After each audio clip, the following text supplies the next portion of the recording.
निषाद राज हिरण्यधनु जो एक वनवासी जाति के राजा थे, उनके घर एक बालक का जन्म हुआ, एकलव्य। उनका नाम एकलव्य इसीलिए पड़ा क्योंकि वह एकल ही अपने लक्ष्य को सिद्ध करने के इच्छुक था। बचपन से ही उसमें धनुर्विद्या के प्रति एक अनोखा आकर्षण था।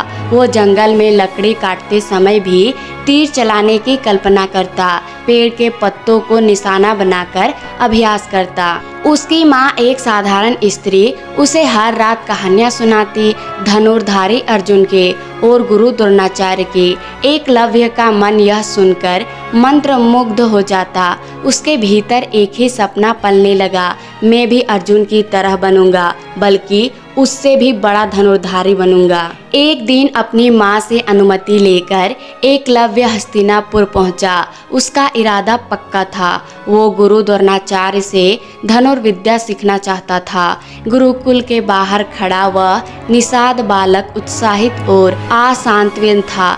जैसे ही वह अंदर प्रवेश करने की कोशिश करता, द्वारपाल उसे रोकते हैं। तुम कौन हो? मैं निषाद राज हिरण्यधनु का पुत्र एकलव्य हूँ। गुरु द्रोण से धनुर्विद्या सीखने आया हूँ। कुछ क्षणों में द्रोणाचार्य स्वयं बाहर आ गए। उन्होंने एकलव्य को ऊपर से नीचे तक देखा।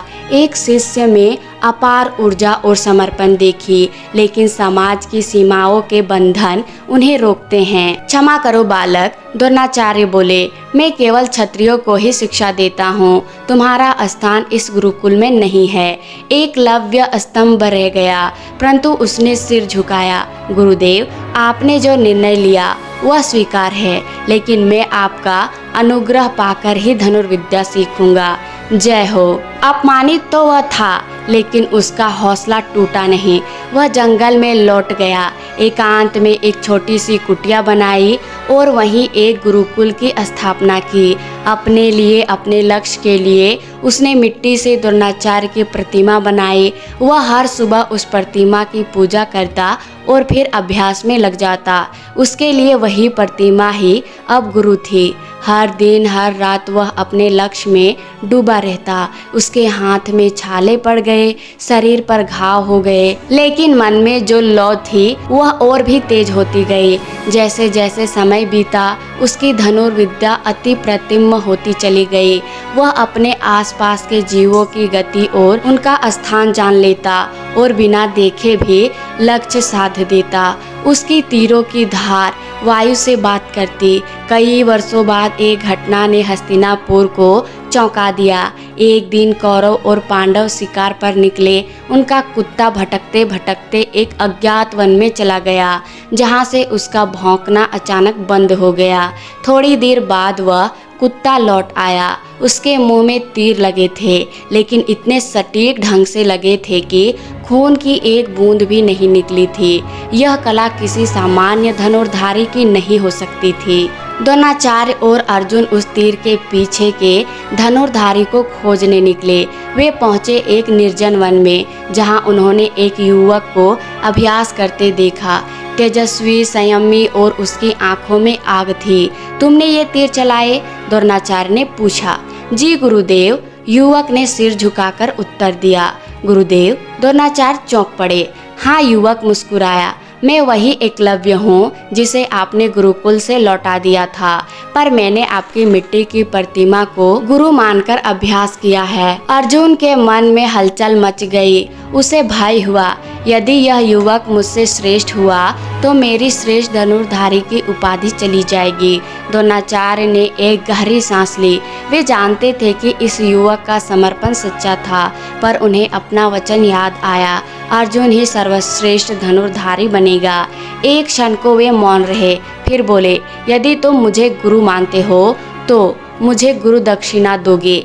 निसंदेह गुरुदेव, मेरी जान भी ले लें, स्वीकार है। द्रोण ने कठोर स्वर में कहा, मुझे तुम्हारा दाया अंगूठा चाहिए। जंगल एक क्षण को निस्तंभ हो गया। एकलव्य ने बिना एक शब्द कहे अपने धनुष को जमीन पर रखा और तीखी छुरी से अपना अंगूठा काटकर द्रोण को अर्पित कर दिया। द्रोणाचार्य और अर्जुन स्तंभ रह गए। एकलव्य की आंख में दर्द नहीं था, केवल शांति थी। अब मैं शायद तीर नहीं चला पाऊंगा, जैसे पहले चलाता था, पर गुरु दक्षिणा अधूरी नहीं रहनी चाहिए। एकलव्य का बलिदान व्यर्थ नहीं गया।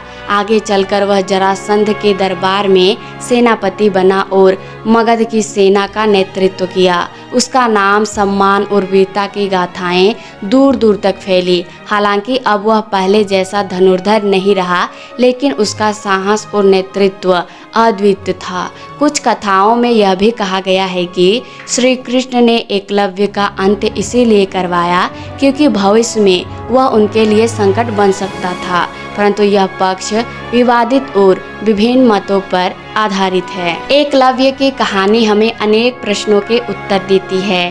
क्या जाति के कारण किसी के सपने रोके जाने चाहिए? क्या किसी का समर्पण केवल उसकी पहचान से मापा जाना चाहिए? एकलव्य का त्याग, गुरु भक्ति और आत्मशक्ति आज भी एक मिसाल है। वह नायक नहीं बना किसी गाथा का, परंतु उसकी छाया हर उस जगह मौजूद है जहाँ कोई बालक अपने सपनों के लिए लड़ रहा होता है। एकलव्य की कथा हमें ऐसी सच्चाई से रूबरू कराती है जो आज भी प्रासंगिक है। समाज में भेदभाव हो सकता है, लेकिन आत्मबल, समर्पण और आस्था की कोई सीमा नहीं होती। उसने अपना अंगूठा खोया पर इतिहास में अमर हो गया। राधे राधे।